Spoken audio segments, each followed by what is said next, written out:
We're going to continue to focus on housing, this move to rentals. We're joined by Pat Lashinsky, the CEO of ZipRealty. It's a California-based real estate brokerage firm. He says falling home prices and low interest rates are not big enough incentives for would-be buyers. Pat, welcome to the show.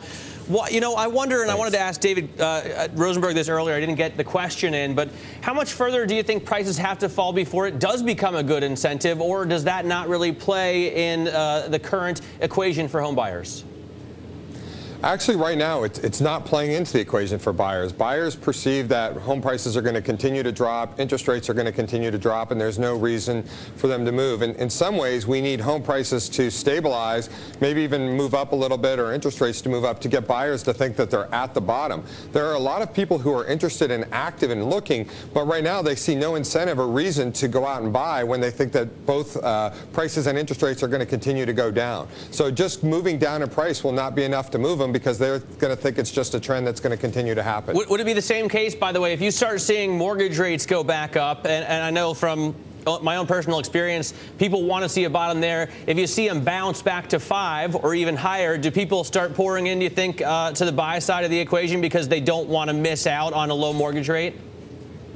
I think that you will definitely see a bounce back if that happens. We've talked to a number of potential buyers who are actively looking, who've said, well, you know, I'm waiting to see for the prices or the interest rates to move up, because when that happens, and interest rates are more likely to move up 10% than home prices are to move down 10% right now. And so once they see that bounce, they're going to get in and try and keep their monthly payment as low as possible. Where do you see that happening? I mean, when do we turn the corner here, Pat? Do we indeed get another leg down as far as prices, at least? I think we will see prices come down a little bit more. As Michael Federer was saying, there's a lot of reasons and a lot of pressure on prices going down. I do not believe that we will see the great price declines that we saw in the last kind of 12 to 18 months. Sellers are kind of already at the price point that they don't have much equity left in their home. They don't have the ability to drive down much lower than where they're at. And buyers aren't moving even at the low prices. So I think we'll see some declines, but not deep. You know, Michael Federer from Radar Logic talks about inventory as the key problem, and obviously there's a massive amount of foreclosures that still need to move through the system.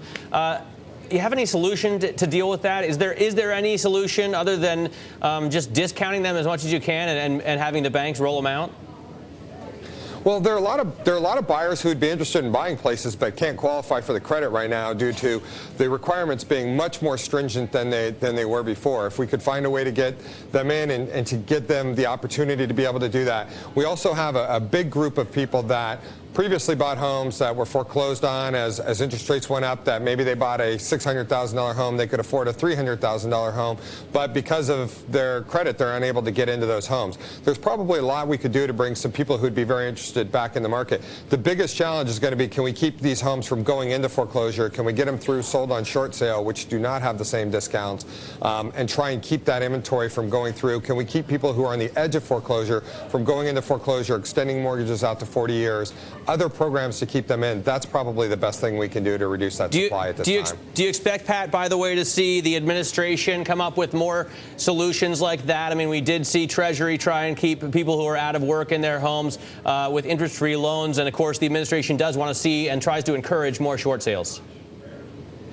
You know, I think we've seen a lot of attempts from the administration. The execution and the carry-through and getting buy-in has not been very good. I hope that we will continue to see those efforts, but I'm not hopeful at this point.